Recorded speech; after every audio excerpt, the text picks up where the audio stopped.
नमस्कार दोस्तों और स्वागत है आपका आपके अपने ही YouTube चैनल बीएड एग्ज़ाम पर। और आज हम लोग बात कर रहे हैं कि किस प्रकार से समावेशी शिक्षा को लागू किया जा सकता है। कहने का अर्थ है कि यही प्रश्न आपसे अगर दूसरे प्रश्न शब्दों में पूछे कि भारत में अगर समावेशी शिक्षा को सुचारू ढंग से लागू करना है तो वो कौन से प्रयास किए जा सकते हैं या कौन से कदम उठाए जा सकते हैं। तो मुख्य बात यहाँ पर ये समझना है कि आपसे ये प्रश्न पूछ रहा है कि अगर समावेशन की प्रक्रिया को संचालित करना है, समावेशी शिक्षा के लक्ष्य को अगर हमें प्राप्त करना है तो क्या करना चाहिए, कौन से कदम उठाने चाहिए या क्या उपाय करने हैं, इसे विस्तार पूर्वक समझाना। यह प्रश्न आपको आराम से 8 नंबर में या फिर 15 नंबर में देखने को मिलेगा। प्रीवियस ईयर को क्वेश्चन जो कि मैं आप कुछ दिनों के बाद में आपके साथ में डिस्कस करने वाला हूं, वहां पर मैं आपको ये बता भी दूंगा कि ये प्रश्न कब आया। आप चाहें तो इसको आराम से देख सकते हैं। ये वर्ष 2020 में भी पूछा गया है थोड़ा दूसरे शब्दों में, और ये वर्ष 2021 के पेपर में भी पूछा गया था। तो आप इन प्रश्नों को देख सकते हैं, कई बार अलग अलग तरीके से पूछा जा सकता है। तो आइए इस पूरे कंटेंट को समझते हैं, इस विषय को समझते हैं और उम्मीद करता हूं कि समावेशी शिक्षा की परिभाषा, एकीकृत शिक्षा की परिभाषा और उसके अलावा विशेष शिक्षा क्या है,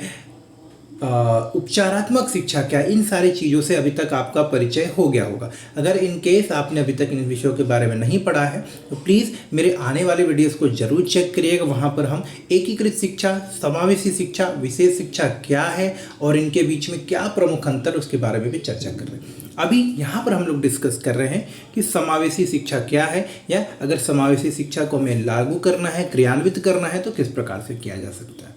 तो आइए एक एक करके सब इम्पोर्टेंट पॉइंट्स को यहाँ पर देखते हैं। दोस्तों अगर बात करते हैं हम लोग समावेशी शिक्षा की, तो हम सब जानते हैं, छोटी सी एक पहचान कर लेते हैं, एक छोटी सी परिभाषा देख लेते हैं कि समावेशी शिक्षा जो है दोस्तों एक ऐसी शिक्षा व्यवस्था है जिसके अंतर्गत, ध्यान रखिएगा, जिसके अंतर्गत शारीरिक रूप से बाधित बालक तथा सामान्य बालक एक साथ सामान्य कक्षा में शिक्षा ग्रहण करते हैं। यानी कि किसी भी प्रकार के शारीरिक दोष, मानसिक दोष, सामाजिक पिछड़ापन हो, मानसिक पिछड़ापन हो, किसी भी प्रकार का विशिष्ट बच्चा जब सामान्य बच्चों के साथ में एक ही क्लासरूम में एक ही प्रकार के शिक्षकों के द्वारा सब चीज़ें सीखता है, एक ही समान का पाठ्यक्रम अध्ययन करता है, तो इस प्रकार की शिक्षा व्यवस्था को हम समावेशी शिक्षा कहते हैं। इस प्रकार की शिक्षा व्यवस्था में अपंग बालकों को कुछ अधिक सहायता जरूर प्रदान की जाती है। इस प्रकार समावेशी शिक्षा अपंग बालकों के पृथ्वीकरण के विरोधी व्यवहार का समाधान है। तो देखिए अब क्या होता है, कई बार आपने देखा होगा कि कुछ बच्चे जो कि शायद शारीरिक रूप से इतने सक्षम ना हो, तो कुछ विद्यालय ऐसे बच्चों को प्रवेश से वंचित रखते हैं। कुछ बच्चे जो है विद्यालय जाते ही नहीं, या कुछ विद्यालयों में ऐसी व्यवस्था ही नहीं होती कि जो विशिष्ट आवश्यकता वाले बच्चे हैं उनकी आवश्यकताएं पूरी की जा सकें और उन्हें भी शिक्षित किया जा सके। तो इन सब चीज़ों को ध्यान में रखते हुए समावेशी शिक्षा का जो है विकास किया जा रहा है, समावेशन किया जा रहा है, जिससे कि बच्चा किसी भी प्रकार का हो उसे भी शिक्षा के वही अवसर मिले जो कि एक सामान्य रूप से शारीरिक और मानसिक रूप से विकसित हो रहे बच्चे को मिलता है। तो इसके लिए हम और क्या कर सकते हैं, अगर कुछ मुख्य बातों के ऊपर चर्चा करें तो हम यहाँ पर देख सकते हैं कि कुछ प्रमुख बातें जो कि हमें ध्यान रखनी चाहिए, जिसके ऊपर अगर जोर दिया जाए तो कहीं ना कहीं समावेशी शिक्षा का जो लक्ष्य है या जो उद्देश्य है उसे पूरा किया जा सकता है। सबसे पहले जो शिक्षा का अधिकार है, राइट टू एजुकेशन एक्ट, यानी कि 2009 में जो आया है हमारा right to education act, Bharat के सभी नागरिकों पर लागू होना चाहिए। यानी कि भारत के हर एक कोने में, हर एक हिस्से में राइट टू एजुकेशन एक्ट जो है लागू होना चाहिए देश का, चाहे वो कोई भी हिस्सा हो। यानी कि देश के हर एक बच्चे को शिक्षा का अधिकार होना चाहिए, जो कि एक संवैधानिक अधिकार भी है। आइए आगे बढ़ते हैं। राज्य और केंद्र सरकारों के साथ साथ अन्य सभी संगठन, चाहे वो सामाजिक हो, गैर सामाजिक हो, आपके हर एक प्रकार के संगठन, हर एक प्रकार के जो प्रणाली है, उसको संगठन को समावेशी शिक्षा की एक व्यापक अवधारणा को, महत्व को पहचानना चाहिए, जो सभी शिक्षार्थियों की विविध आवश्यकताओं को संबोधित करता हो। अर्थात कि चाहे वो केंद्र सरकार के स्तर पर हो, चाहे वो राज्य सरकार के स्तर पर हो, या फिर किसी भी स्वयंसेवी संस्थान की बात करें, धार्मिक और सामाजिक संस्थानों की बात करें, हर एक एक कारक जो कि समावेशन की प्रक्रिया में मुख्य भूमिका निभा सकता, उनको समावेशन के महत्व को समझना चाहिए और उनके क्रियान्वयन के लिए जो भी आवश्यक काम किए जा सकते हैं उसे करने में मदद करनी चाहिए। और क्या कर सकते हैं, जस्ट अ मिनट दोस्तों, अगर हम लोग नेशनल करिकुलम फ्रेमवर्क NCF 2005 की बात करें तो समावेशी शिक्षा की नीति को सभी स्कूलों और संपूर्ण भारतीय शिक्षा प्रणाली पर लागू करने की आवश्यकता है। अर्थात कि स्कूलों को एक ऐसे केंद्र के रूप में विकसित करने की जरूरत है जो बच्चों के जीवन की विभिन्न परिस्थितियों के लिए उन्हें तैयार करें और इस बात को सुनिश्चित करें कि सभी बच्चे, चाहे वो विशेष आवश्यकता वाले बच्चे हों, चाहे मानसिक रूप से मंद बच्चे हों, चाहे वो सामाजिक और आर्थिक रूप से पिछड़ा बच्चा हो या फिर कोई बाल अपराधी हो, किसी भी प्रकार का बच्चा हो, किसी भी तरह का बच्चा हो, अगर वह स्कूल में आना चाहता है, अध्ययन करना चाहता है, तो ऐसे बच्चों को कठिन परिस्थितियों में पले बड़े बच्चों को शिक्षा के महत्व क्षेत्र का या शिक्षा के अवसरों का अधिक से अधिक लाभ मिल पाए, इस बात को सुनिश्चित करने का प्रयास होना चाहिए।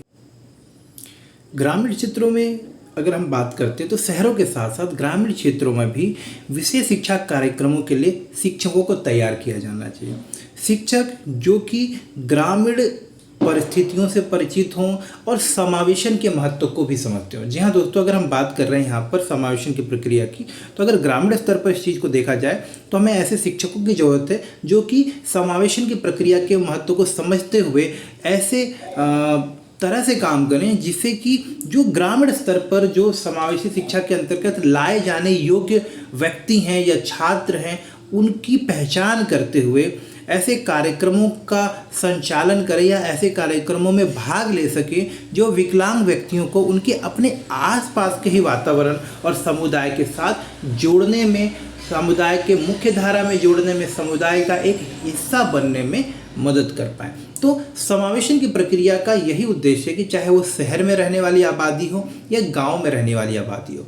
हर एक आबादी के हिस्से को अगर हम समावेशी शिक्षा की बात करते हैं तो कहीं न कहीं वहाँ रह रहे बच्चों को, वहाँ रह रहे व्यक्तियों को अगर समावेशन की प्रक्रिया या समावेशी शिक्षा की प्रक्रिया से लाभान्वित होना है तो सबसे पहले वहाँ रह रहे लोगों को जागरूक करना पड़ेगा। वहाँ रह रहे लोगों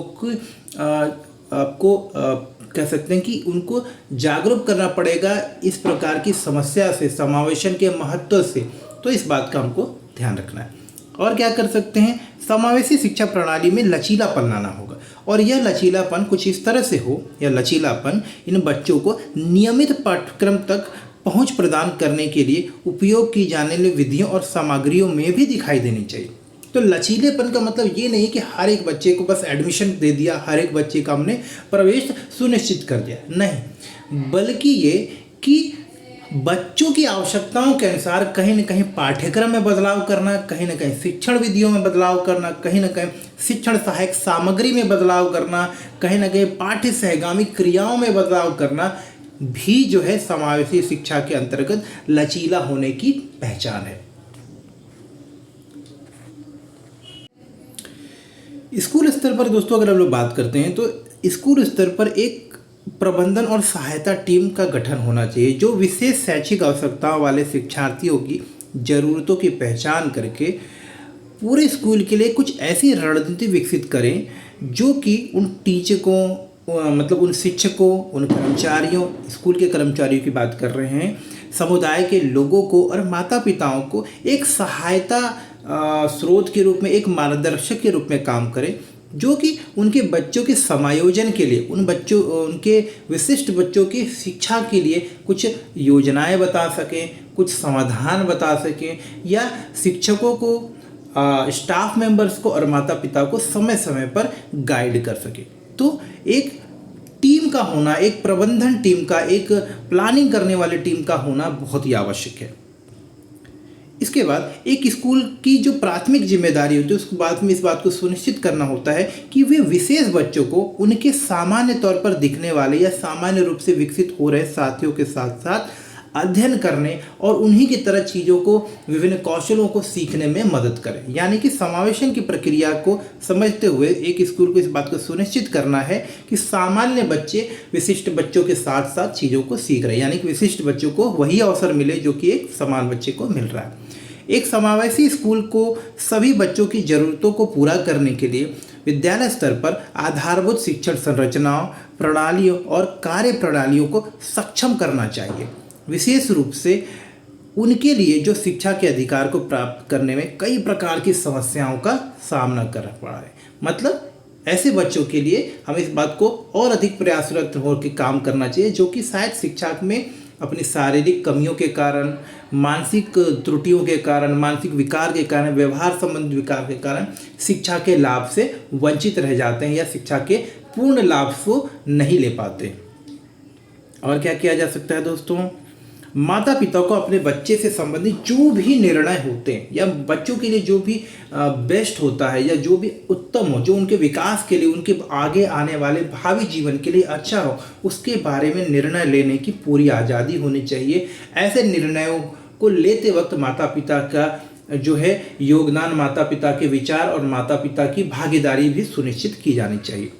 उन्हें शिक्षा प्रक्रिया के एक सक्रिय भागीदार के रूप में देखा जाना चाहिए, जहां ऐसा सहयोग होता है, जहां पर भी माता पिता भी एक सक्रिय रूप से विद्यालय के क्रियाकलापों में, विद्यालय द्वारा चलाए जाए कार्यक्रमों में, बच्चे की शिक्षा में अगर एक सक्रिय रूप से भाग लेते हैं, वहां माता पिता का योगदान जो है शिक्षकों के लिए और स्कूल द्वारा चलाए जा रहे कार्यक्रमों की सफलता के लिए एक महत्वपूर्ण संसाधन के रूप में काम करता है। तो ये भी एक बहुत ही महत्वपूर्ण पॉइंट है दोस्तों कि माता पिता का योगदान भी बहुत ही महत्वपूर्ण हो जाता है।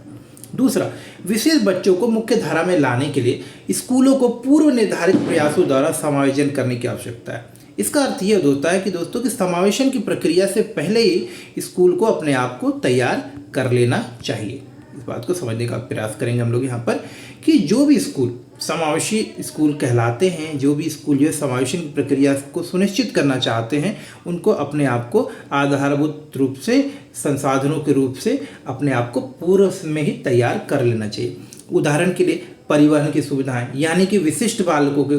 खासतौर पे ऐसे बच्चे जिनको कि शायद व्हील चेयर की आवश्यकता हो, ऐसे बच्चे जिनको कि चलने के लिए रैंप की आवश्यकता हो, या ऐसे बच्चे जिनको कि विशिष्ट प्रकार के शौचालय की आवश्यकता हो, या व्हील चेयर को चलाने वाले एक सहायक की आवश्यकता हो। इस प्रकार की जो आधारभूत आवश्यकताएं और संरचना में बदलाव लाने की जो बात है, चाहे सीटिंग अरेंजमेंट की बात हो या शिक्षण सहायक सामग्री की, विशेष प्रकार के शिक्षण सहायक सामग्री की बात हो या असिस्टिव डिवाइसेस की बात हो, इस तरह की आधारभूत सुविधाओं को विद्यालय में पहले से ही उपलब्ध कराना चाहिए, पहले से ही इस चीज़ों की व्यवस्था की जानी चाहिए। दूसरा, छात्र उन्मुख घटक जैसे कि चिकित्सा, शैक्षिक मूल्यांकन, किताबें, स्टेशनरी, यूनिफॉर्म, परिवहन सुविधाएं, परिवहन के लिए जो उपलब्ध भत्ता है उसकी बात हम लोग कर रहे हैं यहाँ पर। जस्ट एक मिनट दोस्तों, हाँ यहाँ पर भत्ता, लड़कियों के लिए वजीफा यानी कि जो स्कॉलरशिप मिलता है, सहायता सेवाएं, सहायक उपकरण जैसे कि सुनने के लिए हियरिंग एड्स होते हैं, देखने के लिए, पढ़ने के लिए ब्रेल लिपि होता है, देखने के लिए अगर ज़रूरत हो तो चश्मों की व्यवस्था हो, रहने के लिए अगर ज़रूरत हो तो हॉस्टल की व्यवस्था, समय समय पर जो है स्वास्थ्य चिकित्सा जांच, चिकित्सक सेवाएं, शिक्षण सहायक सामग्री की उपलब्धता आदि को छात्रों की आवश्यकता के अनुसार प्रदान किया जाना चाहिए। और उन्हें यह भी सुनिश्चित करना चाहिए कि बच्चों के साथ जो स्कूल में रह रहे शिक्षक हैं, स्कूल में पढ़ा रहे शिक्षक हैं या काम कर रहा स्टाफ है, उनका जो व्यवहार है वो सहानुभूतिपूर्ण ना होके बल्कि दया की दृष्टि से न देखकर बच्चों को उनके अंदर उनके स्वाभिमान की भावना को विकसित करने वाला होना चाहिए। समाज के कल्याण में ये बच्चे किस तरह से योगदान कर सकते हैं, किस प्रकार से उनकी प्रतिभा को, उनकी क्षमताओं को और ज़्यादा विकसित किया जा सकता है, इस बात पर जो है विद्यालय को जोर देना चाहिए। बार बार के इंटरप्शन के लिए दोस्तों मैं हाथ जोड़ से आप लोगों से माफ़ी मांगना चाहूँगा। थोड़ा PDF जो है जल्दी मूव हो जाता है स्क्रॉल बटन पे हाथ आ जाने की वजह से। आवश्यक स्कूल की आपूर्ति, जैसे कि ऑडियो लर्निंग के लिए ऑडियो बुक्स चाहिए होंगी, ब्रेल संबंधित ब्रेल बुक्स होंगी, ब्रेल नोट बुक्स होंगे, तो जो भी चीज़ें लगती हैं बच्चों की आवश्यकता अनुसार उन सारी चीज़ों की व्यवस्था समय से उपलब्ध कराई जानी चाहिए। इसके अलावा सामान्य छात्रों के समान जो मूल्यांकन की प्रक्रिया होती है, जैसे कि उनका एग्ज़ाम होता है, उसके बाद उनको मार्किंग की जाती है, इस प्रकार की मूल्यांकन या जिसको कि हम शुद्ध गणितीय और तार्किक मूल्यांकन कहते हैं, विशिष्ट बच्चों के साथ इस प्रकार का मूल्यांकन ना करके बल्कि उनकी क्षमताओं की और उनकी योग्यताओं की पहचान करते हुए, उसका आकलन करते हुए उनका जो है व्यवहारिक परीक्षण किया जाना चाहिए। क्योंकि बच्चे जो सामान्य होते हैं उनका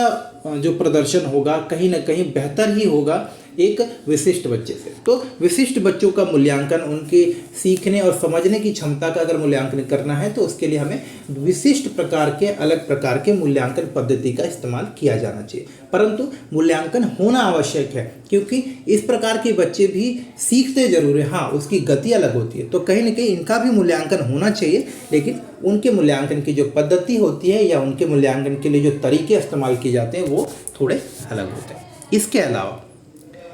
शिक्षकों में समावेशी शिक्षा के प्रति एक सकारात्मक और प्रगतिशील दृष्टिकोण का निर्माण एवं विकास किया जाना चाहिए, जिससे कि शिक्षकों के लिए आवश्यक समुचित प्रशिक्षण, कौशल विकास किया जाना चाहिए, ताकि वे समावेशन की प्रक्रिया को ठीक से समझ सके, समावेशन प्रक्रिया के महत्व को समझ सके, समावेशन की प्रक्रिया में उनका क्या योगदान है इस बात को समझते हुए एक सक्रिय रूप से सहायता प्रदान कर सके। तो शिक्षकों की भागीदारी, शिक्षकों की ट्रेनिंग, शिक्षकों का समावेशी प्रक्रिया के प्रति जागरूक होना अति आवश्यक है। सामाजिक स्तर पर अगर हम बात करें तो परिवार के लोग, परिवार के आस पड़ोस के लोग, परिवार में रहने वाले अन्य लोग जो कि सामान्य हैं, इन सब की भी एक जिम्मेदारी हो जाती है। उन पर के परिवार जहाँ की कोई भी बच्चा जो है सामान्य मतलब किसी प्रकार के विकार से विकसित नहीं है, जहाँ सभी बच्चे ठीक ठाक है, साधारण है, सामान्य है, ऐसे परिवारों को, उन परिवारों के साथ में स्नेहपूर्ण और अच्छा व्यवहार करना चाहिए। जिन परिवार में कोई विशिष्ट बच्चा हो, शारीरिक रूप से विकलांग बच्चा हो, मानसिक रूप से मंद बच्चा हो, अगर इस तरह का कोई बच्चा है जो किसी परिवार का हिस्सा है, तो हमें उस तरह के परिवार के साथ में कोई अलग या भेदभावपूर्ण व्यवहार नहीं करना चाहिए, बल्कि उनके साथ में प्रेमपूर्ण और अच्छा व्यवहार करना चाहिए।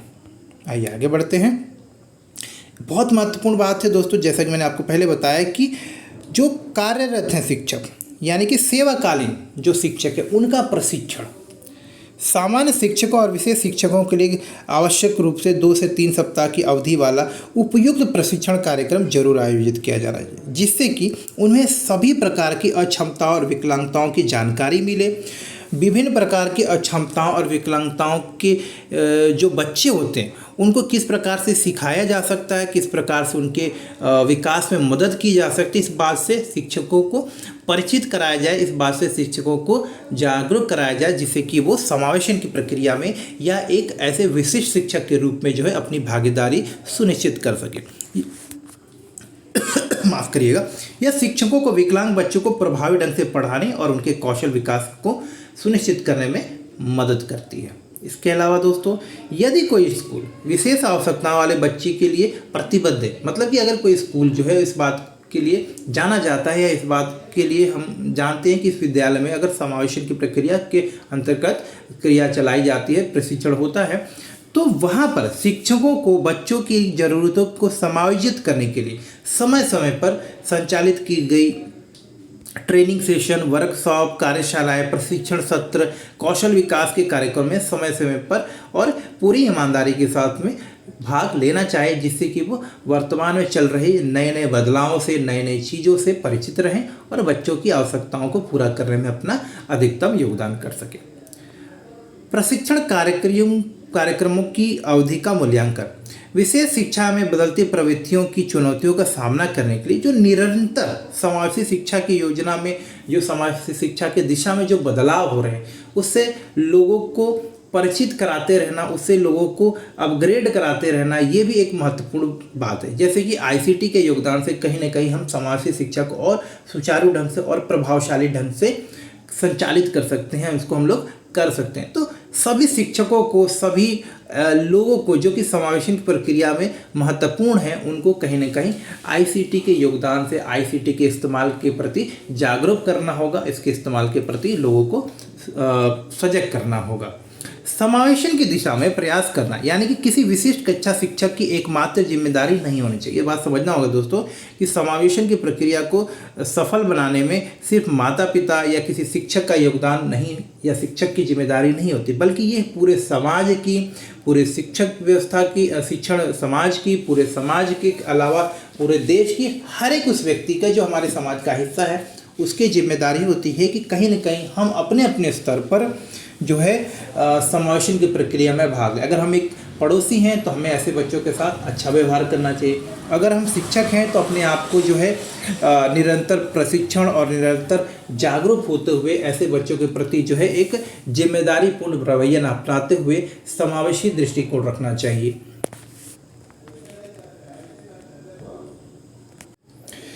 समावेशी शिक्षा की बदलती आवश्यकता के अनुसार पाठ्यक्रम को संशोधित और परिवर्तित किया जाना चाहिए। ये महत्वपूर्ण बात है दोस्तों, क्योंकि जो समावेशन की प्रक्रिया और बच्चों की जो आवश्यकताएं होती हैं, इस बात का ध्यान रखते हुए हमें जो है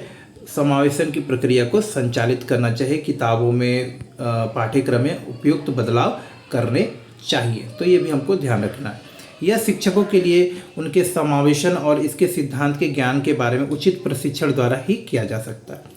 तो उपरोक्त प्रत्येक कार्यक्रम के लिए पाठ्यक्रमों को एक विशेषज्ञ समूह द्वारा सावधानीपूर्वक विकसित किया जाना चाहिए, जिससे कि अभ्यास करने वाले विशेष शिक्षक शामिल हो। अर्थात कि समावेशन की प्रक्रिया में जब बच्चों के अनुसार पाठ्यक्रम को संशोधित किया जाए या कुछ विशेष शिक्षण सामग्री को तैयार की जाए, तो ये विशेषज्ञों की निगरानी में, और साथ ही साथ इस प्रक्रिया के दौरान कहीं न कहीं विशेष शिक्षकों को और साथ ही साथ जो है कक्ष मतलब क्लास में पढ़ाने वाले जो टीचर होते उनका भी योगदान होना चाहिए, क्योंकि ये लोग जो क्रियान्वयन की प्रक्रिया को बेहतर समझते हैं, तो इनके द्वारा दिए गए इनपुट, इनके द्वारा दिए गए जो है आपके फीडबैक कहीं न कहीं सही कंटेंट, उपयुक्त और प्रभावशाली कंटेंट बनाने में मदद करते हैं। सामाजिक स्तर पर अगर हम लोग बात करें तो सामाजिक और धार्मिक संस्थानों के स्तर पर भी हमको चाहिए कि विशेष कार्यक्रमों, जागरूकता के लिए प्रयास करें। समय समय पर ऐसे प्रोग्राम या ऐसे प्रयास होने चाहिए जो कि समावेशन को बढ़ावा दे। हमें धर्म से जुड़ी, हमारे धार्मिक ग्रंथों में जुड़े या ऐसे कोई कहानियाँ, ऐसे कोई कविताएं, उससे लोगों को परिचित कराना चाहिए जो कि समावेशन की प्रक्रिया पे। उदाहरण के लिए जैसे हिंदू धर्म में आप देखेंगे कि श्री कृष्ण ने अपने जो है बहुत ही गरीब मित्र जो थे सुदामा, उनको भी कितने प्रेम पूर्वक, सम्मान के पूर्वक, न बिना कोई दया दृष्टि दिखाए उनके साथ में एक समान व्यवहार किया। तो इस तरह की जो अच्छे उदाहरण किसी भी धर्म में देखने को मिले, चाहे हम ईसा मसीह की बात करें, चाहे अल्लाह की बात करें, इनके जो भी ऐसे उदाहरण देखने को मिले जो कि लोगों को प्रभावित करे, जो लोगों को सीखने के लिए प्रेरित करे कि समावेशन आवश्यक है, और धर्म में भी इस बात को बहुत ही प्रमुखता से बताया गया है। तो इस चीज़ों को हम लोग को, धर्म गुरुओं को, धार्मिक ग्रंथों के माध्यम से इस चीज़ को भी हम लोग को सीखने में लोगों को मदद करना चाहिए। और क्या कर सकते हैं, एक इम्पॉर्टेंट बात, केंद्र और राज्य सरकारों द्वारा, सामाजिक संस्थानों द्वारा जो प्रयास किए जा रहे हैं वो भी बहुत प्रभावशाली होना चाहिए। इसको कैसे कर सकते हैं कि नेतृत्व के माध्यम से समानता और समावेशन को प्रोत्साहित करना चाहिए। यानी कि जो नेतृत्व, यानी कि चाहे नेतागण हैं, चाहे हमारे जो लीडर्स हैं, उनको इस बात को सुनिश्चित करना चाहिए कि उनके क्षेत्र में जो समावेशी प्रक्रिया के लिए जो भी प्रयास किए जा रहे हैं वो सही हो, सफल हो और ईमानदारी से किए जा रहे हैं। विविधता, समानता और समावेशन को समझने में अन्य लोगों की सहायता की जाए। राज्य स्तर पर, केंद्र स्तर पर और सामाजिक संगठनों द्वारा भी इस तरह की जागरूकता कार्यक्रम, नुक्कड़ नाटक, इस तरह के प्रोग्राम या इस तरह की कुछ भी गतिविधियां की जाएं जो कि लोगों में समावेशन, समानता की भावना और विविधता के महत्व को समझने में लोगों को मदद करे। सीखने के नतीजों को सुधारने के लिए कार्यवाही की प्राथमिकता करनी चाहिए। इसके अलावा एक सकारात्मक समावेशी सीखने के पर्यावरण की रचना के लिए अन्य लोगों के साथ सहयोग करना। तो जो सरकार की पॉलिसीज होती है, जो सरकार की कार्यक्रम चलाए जा रहे हैं, उनके सही क्रियान्वयन के लिए, उसकी सफलता के लिए सामाजिक स्तर पर, व्यक्तिगत स्तर पर, स्कूल के स्तर पर सभी लोगों का जो है एक सकारात्मक योगदान, जो कि एक सकारात्मक पर्यावरण का निर्माण करे, एक समावेशी पर्यावरण का निर्माण करे, सभी की भागीदारी बहुत महत्वपूर्ण है। समावेशी कार्यक्रम के प्रभावी मूल्यांकन, जो अलग तरह के प्लान चल रहे हैं, जो अलग अलग स्कीम चले, स्कूलों में जो प्रयास किए जा रहे हैं, इनका समय समय पर मूल्यांकन भी होना चाहिए। इस बात की जांच की जानी चाहिए कि इनसे बच्चों को लाभ मिल रहा है या नहीं। तो ये एक महत्वपूर्ण काम है। चलिए, उम्मीद करता हूँ कि टॉपिक आप समझ गए होंगे। अगर इसका PDF आपको चाहिए तो आप मुझे व्हाट्सएप प्लीज़ कर सकते हैं।